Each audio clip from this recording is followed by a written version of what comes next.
Aujourd'hui, j'ai le plaisir de recevoir Stéphane Némy, ancien boxeur de haut niveau en kickboxing et en boxe thaï, plusieurs fois champion de France, membre des équipes de France et médaillé lors des championnats du monde. Il est aujourd'hui coach, préparateur physique, manager d'athlètes et entrepreneur. Sa mission, former bien plus que des combattants en aidant chacun à devenir une personne autonome et responsable et capable de construire son avenir sur le ring comme dans la vie. Fondateur de l'atelier L'Art de boxer, il œuvre pour connecter tout l'écosystème des sports de combat. Merci d'avoir accepté mon invitation pour le podcast Hors du ring. Alors, je suis ravie de te recevoir aujourd'hui. Est-ce que tu peux te présenter et me parler un petit peu, nous parler de ton parcours? Alors Stéphane Némy, j'ai 41 ans, je suis ancien boxeur. Donc j'ai boxé, en kickboxing, K1 Rules et boxe thaï. Ancien boxeur, coach, manager. J'ai eu l'occasion de fonder plusieurs structures sportives, donc dans la boxe, mais aussi autres comme le futsal et les activités sportives. Je suis coach sportif, je suis préparateur physique, donc j'ai plusieurs casquettes. Je suis aussi manager de mes athlètes parce que j'ai des athlètes de haut niveau et je suis accessoirement aussi, le fondateur du concept L'Atelier L'Art de boxer. Bon, ça, on va en parler plus longuement tout à l'heure. Qu'est-ce qui t'a amené à la boxe, Stéphane?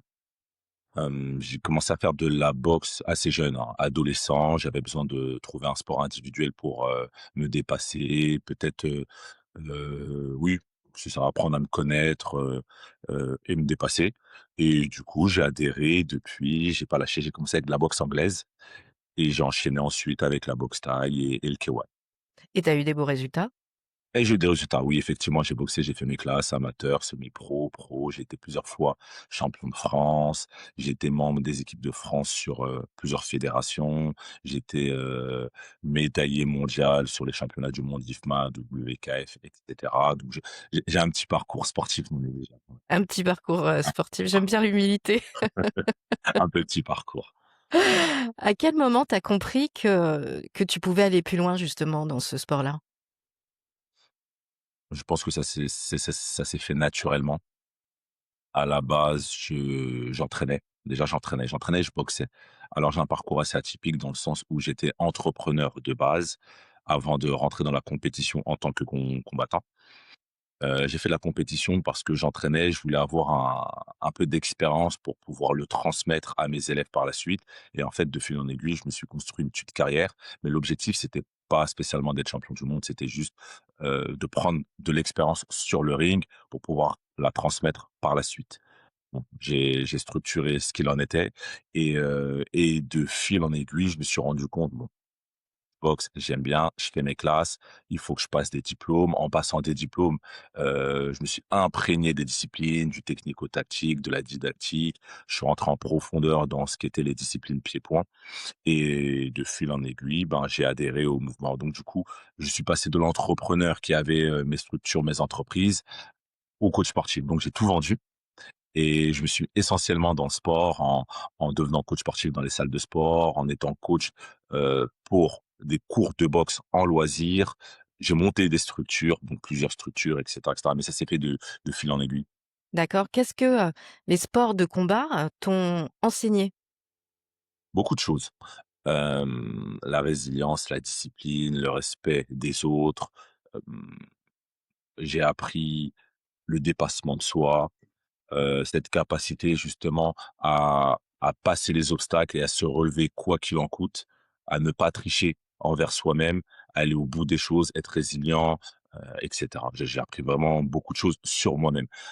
En tant que boxeur, en tant que coach, j'ai appris à être altruiste, à observer, écouter mes athlètes, mes élèves pour justement, pouvoir répondre à leurs besoins et leur permettre d'atteindre des objectifs. En fait, pour préparer cette interview, on s'est vu hier et on a un petit peu discuté, Mmh. et tu m'as raconté qu'avant les combats, tu étais ultra stressé.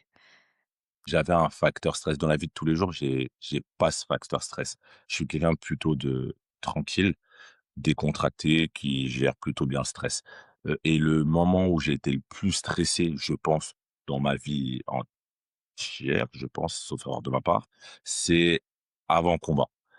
avec ce phénomène de stress, mais c'est un stress, il y a plusieurs types de stress et là, c'était un stress qui, se déclenchait parce que j'avais peur de décevoir le public, la peur de mal faire, avec le regard de ceux qui sont autour de moi, qui m'accompagnent, qui attendent des résultats. C'était plus ce stress-là que j'avais, que je n'ai pas du tout dans la vie et que je n'avais pas avant, en fait.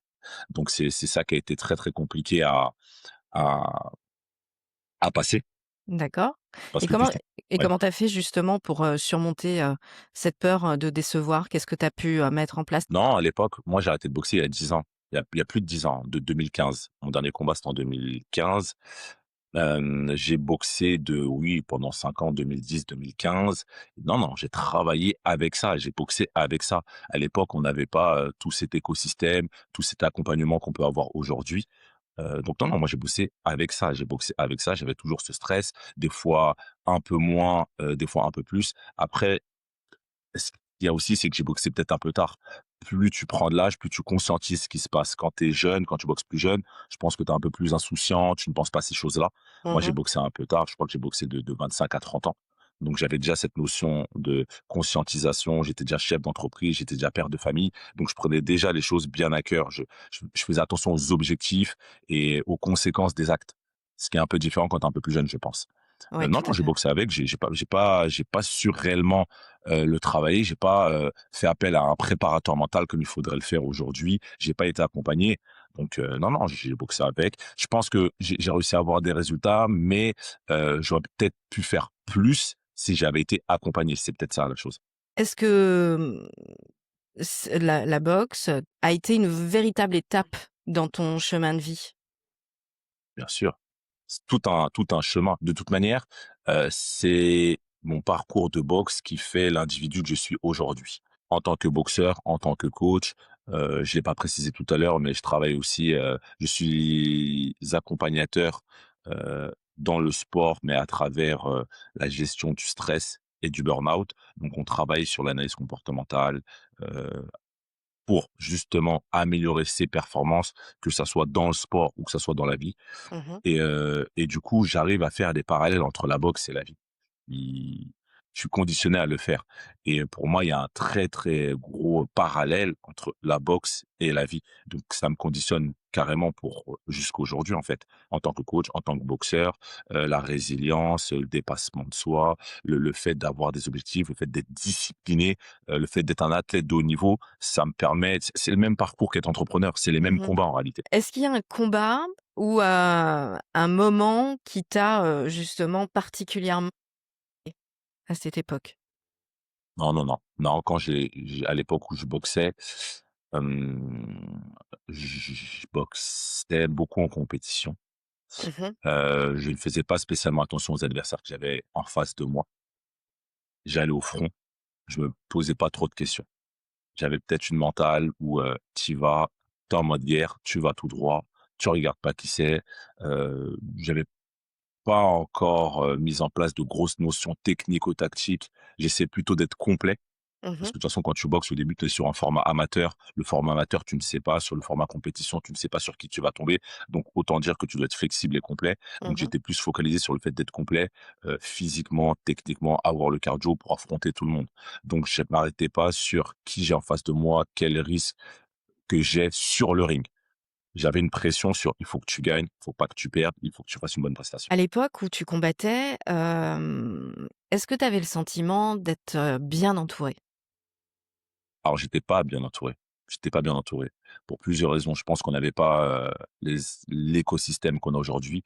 Je pense que c les sports de combat de manière générale, bon, je vais dire les sports de contact, Mmh. donc les sports pieds-poings, le MMA, la boxe anglaise, je pense que c'était pas aussi structuré qu'aujourd'hui. Aujourd'hui, on parle de manager, on parle de préparateur physique, on parle de préparateur mental, on parle de diététicien, nutritionniste. Je pense qu'à l'époque ou alors peut-être que je faisais pas attention à ça. En plus, moi, c'est un peu particulier parce que j'étais boxeur-entraîneur, donc j'avais pas réellement, moi, de coach derrière moi. Donc au niveau de la structuration, j'étais un peu livré à moi-même. J'avais mes collègues qui étaient mes amis, qui m'aidaient à m'entraîner, à performer.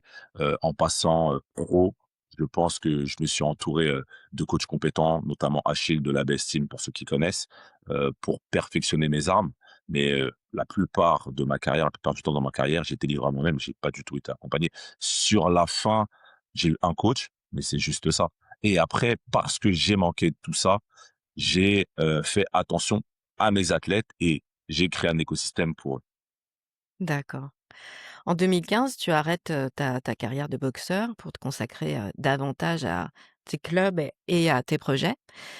Comment, tu vis, ces transitions? J'ai une petite frustration parce que c'était pas volontaire. Je me frictionne un peu avec le club de la ville.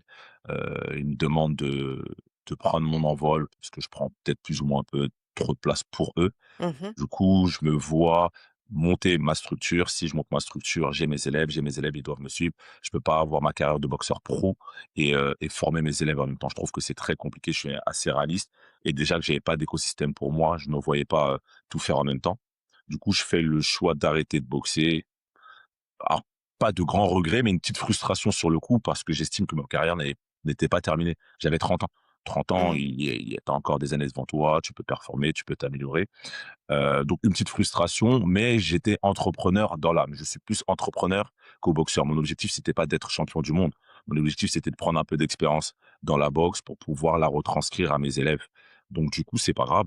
J'ai retranscrit mon expérience à mes élèves. J'ai structuré un premier club, puis un deuxième, puis un troisième. Mais je suis allé de l'avant, je suis entrepreneur, c'est pas grave. Alors justement, est-ce qu'on perd une partie, de son identité quand on arrête, la compète? Je pense que ça dépend des personnes.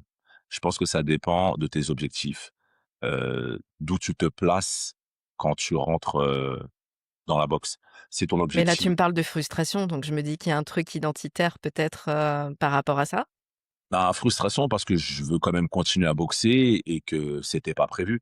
Quand tu arrêtes ta carrière, tu arrêtes parce que tu estimes que soit tu as fait le tour, soit tu es plus en capacité de, soit bref, tu as tes propres raisons à toi et ça dépend essentiellement que de toi. Là, j'ai Mmh. fait un choix pour les autres. C'est plus ça la frustration. D'accord. C'est juste ça, c'est que bon, tu boxes, si tu boxes, tu les entraînes plus parce que tu as plus trop le temps et si tu les entraînes, tu peux plus boxer, tu fais un choix. C'est plus là la frustration. Et qu'est-ce que, quand tu as ouvert ton club justement, qu'est-ce que tu avais envie de transmettre, à ce moment-là? Je voulais rester dans la continuité de ce que j'avais, déjà élaboré avec le club de la ville. Je voulais continuer à suivre les adhérents qui me suivaient. Pour ceux qui connaissent un peu le pied-point, le kickboxing, la boxe thaï, Mmh. j'ai Oumar Batili qui est dans mes rangs, qui est avec moi depuis le début, que j'ai formé. C'est un petit jeune à l'époque. J'avais plein d'adhérents qui comptaient sur moi. Donc je me voyais pas les abandonner. Il y a ce côté aussi, accompagnement, je me voyais pas les abandonner pour, un profit individuel. Il me disait, je me souviens régulièrement: «Ah oui, mais imagine, là, on arrive à faire des résultats. Imagine, tu fais que de nous entraîner, ce qu'on peut devenir» et cetera. Et en réalité, c'est ce qui s'est passé au Marbatier en 2015. Bon, il a été champion de France en amateur, mais aujourd'hui, il fait partie du top 3 français de sa catégorie. Donc en réalité, ils avaient raison. Quand tu accompagnes des combattants, justement, aujourd'hui, qu'est-ce que tu regardes en premier? La technique, le mental, l'environnement, l'hygiène de vie ou le projet global? Je regarde le projet global. Je regarde la personne, en fait. Je disais que je travaille en grosso modo dans l'analyse comportementale, donc j'ai une lecture de la personne un peu différente des autres coachs. J'ai plusieurs diplômes, donc j'ai un BPGEP, j'ai 3 BPGEPS d'ailleurs. J'ai un DEGEPS, j'ai un DES, j'ai un DU en préparation physique et j'ai beaucoup de certifications au niveau de l'accompagnement autour du sport et de l'analyse comportementale, gestion du stress, du burn-out. Donc j'ai une lecture vraiment différente. Donc quand j'ai un adhérent qui vient me voir, je ne regarde pas que l'aspect technique, l'aspect tactique. Je regarde vraiment le cérébral, je regarde ses fonctions exécutives, ses capacités cognitives, je regarde plein de choses. Je regarde s'il est en capacité de et à partir de là, on essaie de mettre un projet en place si c'est possible ou pas. Ce qui ressort beaucoup, dans ta vision, c'est que, tu veux pas seulement former, des combattants, tu veux former des personnes responsables. Qu'est-ce que ça veut dire pour toi? Alors j'estime que je suis un coach de vie. À travers la boxe, je trouve que la boxe, c'est un sport, c'est des disciplines, parce qu'il y a plusieurs types de boxe. J'estime que c'est des disciplines très complètes, avec lesquelles on peut faire des parallèles avec la vie. Et je pense qu'à travers la boxe, on peut éduquer et les jeunes et les adultes, apprendre à se connaître, apprendre à se dépasser, aller au bout de leurs objectifs, mettre des plans de carrière, que ça soit sur le ring ou en dehors du ring. Donc mon objectif, c'est de ne pas ce n'est pas de créer des champions du monde de boxe, mais plutôt créer des hommes et des femmes responsables qui savent élaborer des plans de carrière et réussir à mettre en place ce qu'ils veulent. Dans les sports de combat, on parle souvent de dureté, de mental, de sacrifice. Ouais. Toi, tu amènes une lecture qui est, beaucoup plus, humaine. Comment tu concilies, justement, exigence et protection du combattant? Ouais, c'est complexe. C'est complexe parce qu'il faut s'adapter, aux combattants. Quand tu as un athlète qui commence par être normalement un adhérent, tu dois apprendre à le connaître. Généralement, tu dois même ce que je dis, tu dois même mieux le connaître que lui-même. Il faut avoir un gros degré, d'observation et d'altruisme pour pouvoir lire, ton athlète, ton adhérent, pour savoir quels sont ses points forts, ses points faibles, physiquement, mais mentalement aussi. Tu dois être aussi en capacité, de déléguer. C'est mon avis. Bon, après moi, je suis préparateur physique, donc je peux axer sur la préparation physique si j'ai le temps. Mais si j'ai pas le temps, il faut déléguer à un préparateur physique. Au niveau de la nutrition, on est tous différents. On ne prend pas de la même manière, on ne perd pas de la même manière. Il faut savoir déléguer aussi, nutritionniste. La préparation mentale, des personnes qui sont plus fragiles que d'autres, des personnes qui ont plus de biais que d'autres. Donc je pense qu'il faut être accompagné. Mais avant de déléguer, il faut que toi, tu analyses ton boxeur, tes boxeurs et que tu saches comment parler à chacun. Quels sont Mmh. les objectifs de chacun et fixer des plans de carrière, des plans sur 3, 5, 10 ans avec chacun d'eux. Est-ce que certaines, méthodes anciennes, heu ont fait ou font encore du mal aux athlètes aujourd'hui? Oui, bien sûr. Je dirais pas que c'est les méthodes anciennes, je dirais que c'est le fait que les coachs ne se forment pas ou ne s'actualisent pas sur les méthodes de travail. Ce qui valait il y a 20, 30 ans, ne vaut peut-être plus aujourd'hui. Après ça dépend de quel type de méthode, mais quand on va parler du coaching, quand tu regardes moi je parle beaucoup de boxe thaï. Les entraînements à la thaïlandaise, pour moi, n'ont pas de réel intérêt. Ce qui fait que pour moi, personnellement, c'est mon avis, ce qui fait que les Pourquoi? Thaïlandais ce qui fait que les Thaïlandais sont bons, c'est qu'ils s'entraînent 2 fois par jour, 2 fois 3 heures par jour, donc 6 heures par jour, donc 6 jours par semaine, ce qui fait que la répétition fait qu'à un moment donné, Ils tu as sont des bons. résultats. Voilà. Mais voilà, au niveau planification d'entraînement, au niveau accompagnement, des boxeurs, des athlètes, préparation mentale, préparation physique, Mmh. je trouve pas spécialement qu'il y ait quelque chose à aller chercher là-bas. Il y a le mood, l'environnement, OK, le dépaysement, la discipline et la régularité des entraînements qui fait que physiquement, tu vas y être. Mais moi, personnellement, au niveau technique ou tactique, je leur prends rien de spécial. Après, il y a certains clubs et certains coachs, forcément, qu'ils ont leur épingle, qui sortent leur épingle du jeu parce que technico, Mmh. tactiquement, ils ont quelques armes à délivrer. Mais moi, personnellement, les boxeurs, ils vont pas spécialement en Thaïlande et on est réputé pour avoir des boxeurs plutôt techniciens et tacticiens. Donc, je pars du principe Mmh. qu'il faut juste s'imprégner de science, il faut être passionné, il faut aller chercher l'information et après, il faut retranscrire l'information convenable et actualisée. Est-ce que tu penses qu'aujourd'hui les coachs, sont ouverts justement à avoir un projet, plus global pour leurs combattants? En termes de nutrition, de prépa mentale, de la gestion émotionnelle, hein, tout simplement aussi. Est-ce que tu penses que les combattants, ils sont plus sensibles? Parce que j'ai envie tu vas me dire, ce que tu en penses, mais j'ai l'impression que c'est quand même les coachs qui dirigent leurs combattants vers la prépa mentale, vers un nutritionniste, plus que le combattant en lui-même. Ça va dépendre de l'approche, du coach. Ça va même dépendre de l'arrivée du boxeur. Lorsque tu arrives dans un club, tu es censé être, accompagné, sensibilisé. Pour moi, je pars toujours de la formation. La formation commence par le club, donc le coach. Après, c'est pas forcément que le coach, mais c'est Mmh. le club. Il y a un accompagnement, il y a une sensibilisation, que ce soit pour les plus jeunes ou pour les adultes. À partir de là, il y a des mises au point à faire entre coach et boxeur. Mmh. Il faut que le boxeur ait confiance son coach, en son staff, en son club. Parce que déjà, si le boxeur, il a sa vision des choses et il n'est pas en accord avec le coach, ça va poser des frictions. Et il Ça y va a être beaucoup de compliqué, frictions ouais. par rapport à ça, déjà. À partir du moment où ils sont alignés, donc coach, boxeur, on va dire club, le staff, ils mettent en place un projet. Et après, là, c'est au coach ou au manager de prendre la responsabilité de faire les bons choix pour son athlète. Et à ce moment-là, effectivement, il faut faire preuve d'altruisme. Faut pas mettre ses profits personnels, en avant. Il faut mettre ses frustrations de côté, il faut mettre ses biais de côté. Il faut penser essentiellement à l'athlète et donc là, il faut savoir entourer l'athlète des bonnes personnes. Mais pour cela, il faut encore une fois que le coach ou le club ait les bonnes informations, ait le bon réseau, et cetera. Donc je trouve que c'est complexe. C'est une composante de plusieurs caractéristiques qu'il ne faut pas négliger. Après, si le coach n'est pas diplômé, si le coach n'a pas cette science, si le club ne le sait pas, ça peut être très compliqué et on peut faire face à des frictions avec un coach qui veut garder son élève pour lui pour X ou Y raison, alors qu'en fait, c'est un accompagnement et qu'on a besoin de cette synergie en réalité. Mmh. Donc après, ça va dépendre. Mais je pense que tout part toujours du savoir. Savoir, savoir-faire, faire savoir. Donc ça part du coach ou du staff du club parce que, même si le coach n'est pas formé, c'est peut-être la faute du club aussi. Peut-être que c'est le club qui ne fait pas le nécessaire pour former son coach ou c'est peut-être le coach qui est limité. Donc, je trouve que c'est une composante de plusieurs caractéristiques qu'il faut mettre en place. Ce qui est quand même assez paradoxal, je trouve, c'est qu'on parle de plus en plus justement de la préparation mentale, de la santé mentale en général, pour les athlètes et il y a encore, beaucoup, de clubs ou de coachs qui sont très réfractaires à ça. C'est pas encore rentré dans les mœurs, en fait. Je pense je pense que c'est une question de priorité, en fait. Je pense que les clubs ou les coachs, soit ils ne sont vraiment pas conscients du gain, heu, que ça peut apporter.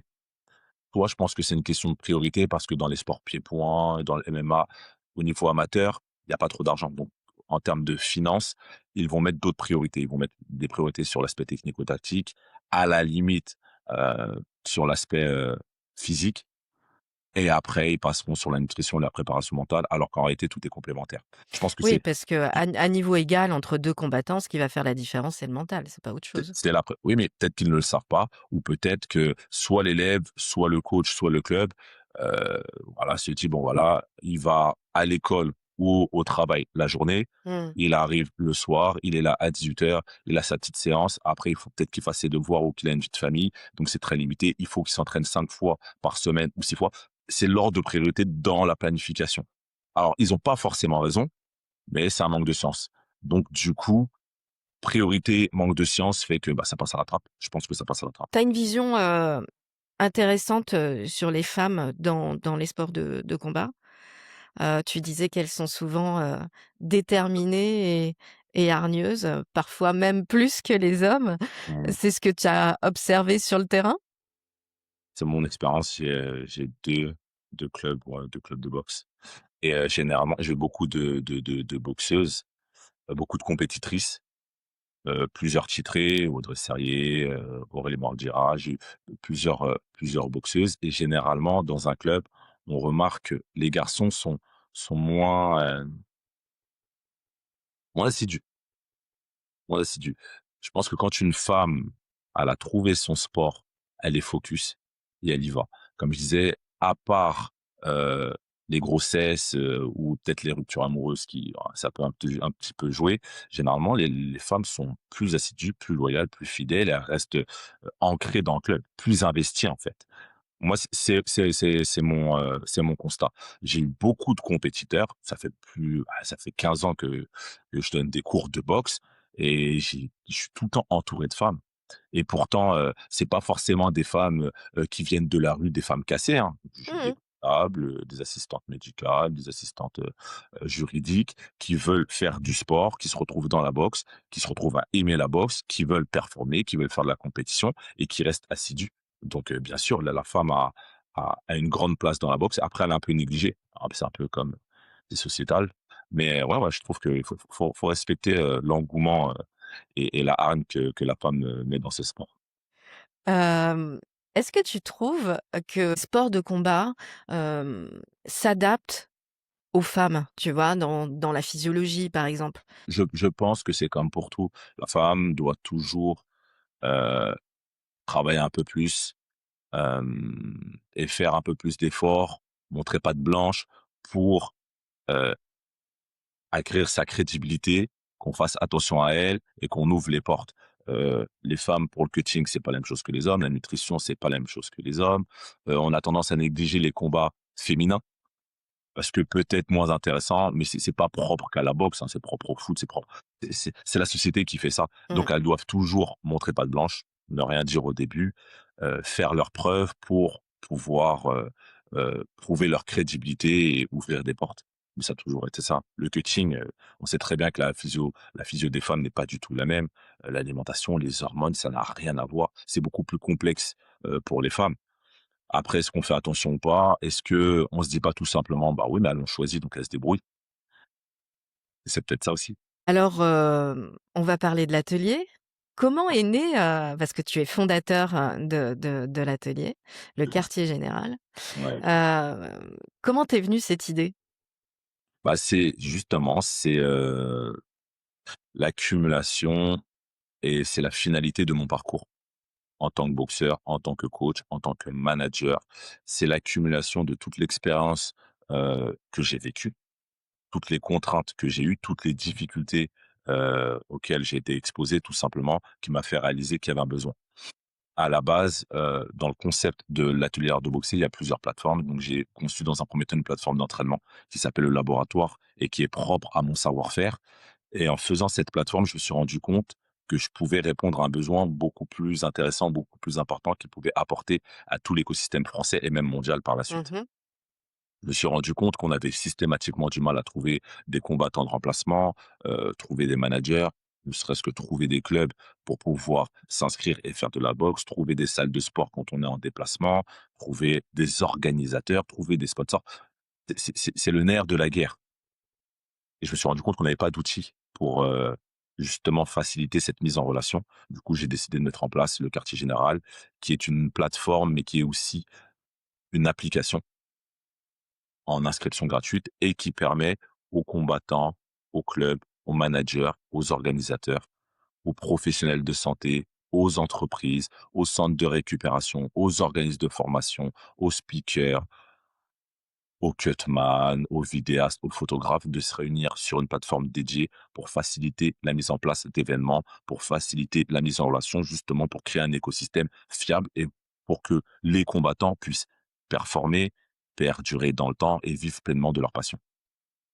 Qu'est-ce que, ton application a permis à certaines personnes, dernièrement? Alors, elle permet régulièrement à tout type d'acteurs d'obtenir ce dont, ils ont besoin. Un organisateur, lorsqu'il met en place son événement, il a besoin de plusieurs choses. Donc moi, je suis dans le milieu, et je travaille avec plusieurs fédérations et plusieurs organisateurs. Donc on se retrouve toujours à 10, 15 jours avec des désistements de dernière minute de combattants. L'application permet à l'organisateur de solliciter tout de suite un combattant, tout simplement en allant chercher ou en déposant une annonce.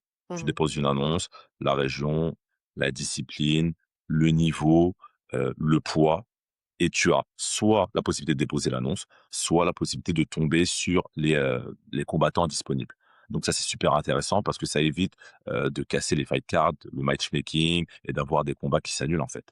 Donc les combattants, trouver des combattants pour les organisateurs, mais l'organisateur, il a pas besoin que ça, il a besoin de sponsors pour que son événement soit rentable, il a besoin de speakers pour animer son événement, il a besoin de photographes, de vidéastes, il a peut-être besoin de médias pour médiatiser son événement. En réalité, c'est super complexe de mettre en place un événement et on a besoin de beaucoup de choses. Bah, tout simplement, l'organisateur, il peut s'inscrire sur la plateforme et avoir accès à tous ces éléments-là.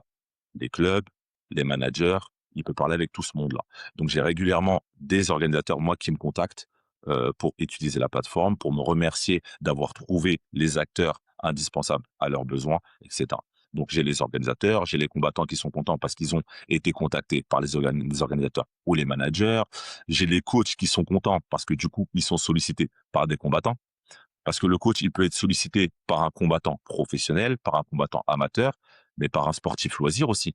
On peut Mmh. s'inscrire sur la plateforme juste pour rechercher un coach, pour faire du coaching, s'initier et se perfectionner en boxe. Donc, du coup, ça crée aussi de l'emploi aux coachs qui, en plus de coacher dans leur club, peuvent faire du coaching parce qu'ils ont une carte pro. Et donc, j'ai des coachs qui sont contents, qui me disent: «Ah Stéphane, bah, j'ai des personnes qui m'ont appelé grâce à la plateforme parce qu'ils cherchaient du coaching. J'ai des salles de sport qui recherchaient des coachs et qui m'ont contacté justement pour que je Mmh. travaille dans leur salle de sport». L'objectif, c'est de démontrer à l'écosystème qu'effectivement, il y a de l'argent maintenant dans les sports de contact. On entend parler de l'UFC, au ONE, il y a de l'argent, il y a des organisations comme le Glory. Donc en fait, l'argent n'est pas un problème. Mmh. Il y a de l'argent. Il y a un public, il y a une audience. C'est super médiatisé. Aujourd'hui, tout le monde connaît Cyril Gane, tout le monde connaît Francis Ngannou, et cetera. Donc le problème, c'est pas l'argent, c'est que l'argent reste dans le même hémisphère et qu'il est pas distribué parce qu'il n'y a pas justement ces connexions. Et donc l'objectif, c'est d'expliquer à ces personnes-là que si on crée une plateforme commune, ceux qui ne sont pas forcément exposés, ceux qui n'ont pas forcément de visibilité, ont accès à des opportunités, à un réseau, à l'information pour pouvoir eux aussi accéder à tout ça. Comment ça marche l'atelier, en fait? C'est un système d'abonnement? Ça marche comment? Alors sur le quartier général, sur l'application, bon, l'atelier, tu as plusieurs plateformes. On va parler du quartier général parce que c'est l'écosystème de mise en relation. L'inscription est gratuite. C'est un principe de freemium. L'objectif, c'est que l'utilisateur, quand il arrive sur la plateforme, qu'il a créé son profil, qu'il a accès à l'information, qu'il a accès au réseau et qu'il a accès aux opportunités. Ça, c'est accessible à tous. Tu vas sur la plateforme, tu t'inscris, tu crées ton profil selon qui tu es, si tu es organisateur, coach, manager, salle de sport, entreprise, combattant. Tu remplis bien ton profil parce que chaque profil donne accès à des fonctionnalités différentes. Et une fois que tu as créé ton profil, tu accèdes à la plateforme. Tu as accès à l'actualité sportive, podcast, réel, interview, reportage, articles, etc. Tu as accès à des annonces, donc tu Mmh. peux consulter les annonces, recherche de boxeurs, recherche de combattants, recherche de coach, recherche d'opportunités, recherche de sponsors. Tu peux déposer des annonces et tu as accès à tout le réseau. Donc tu as accès à tous les onglets, tu peux rechercher toi-même avec le système de filtre, des combattants, des entreprises, des salles de sport, et cetera. Tu peux rechercher par rapport au poids, par rapport à la discipline, par rapport à la région, par rapport au pays, par rapport aux objectifs. Donc c'est très, très bien fait. Système de freemium. Ensuite, tu as un système premium avec des fonctionnalités complémentaires pour ceux, qui veulent, plus, plus naviguer sur l'application et avoir peut-être des recherches plus concises, plus précises, plus opérationnelles. D'accord, et donc du coup, c'est France, mais c'est à l'international aussi? À l'international depuis quelques mois.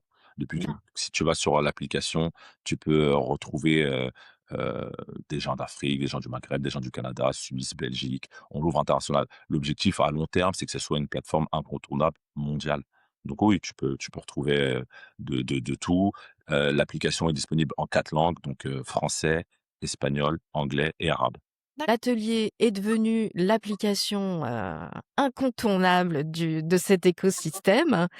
Qu'est-ce que ça change? Qu'est-ce que ça change dans le paysage, de la boxe, des sports de combat? Qu'est-ce que ça change? L'objectif, c'est que tout le monde ait accès à l'opportunité. Aujourd'hui, on sait que c'est pas, le combattant le plus talentueux qui est mis en avant. C'est pas forcément lui le champion. On sait qu'il y a des personnes, des combattants qui sont dans certains patelins qui n'ont pas, de visibilité. Donc l'objectif, c'est de donner la chance à tout le monde.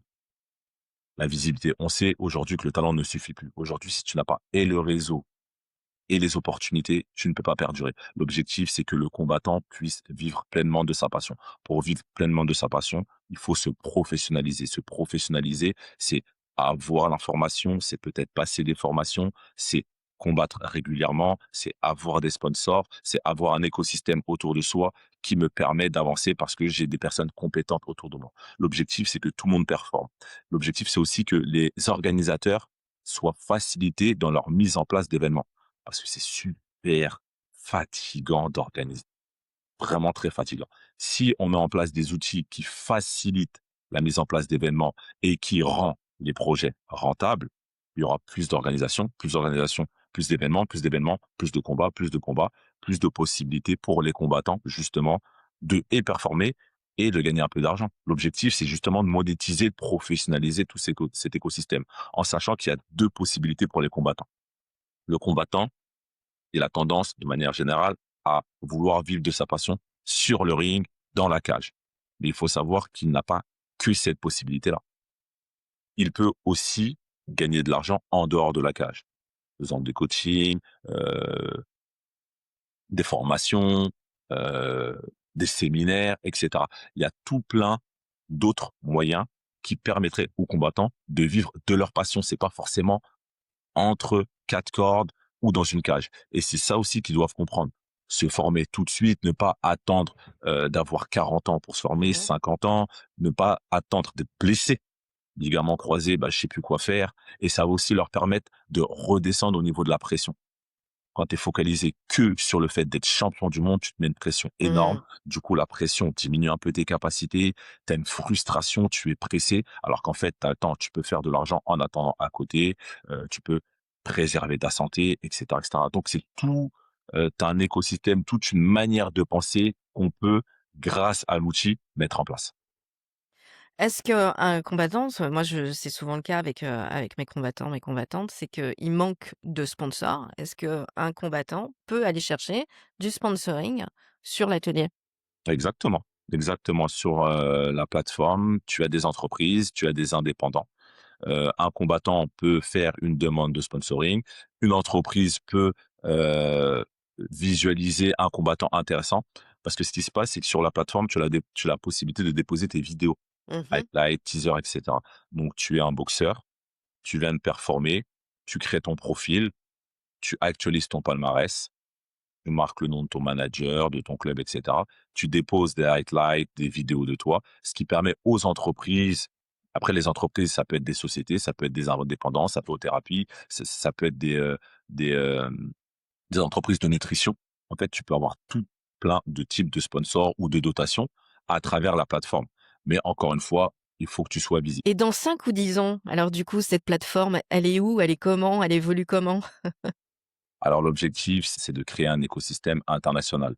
L'objectif, c'est que, l'Europe soit connectée avec l'Afrique, soit connectée avec les Émirats, soit connectée avec les États-Unis. Qu'en quelques clics, on puisse trouver des opportunités à l'international.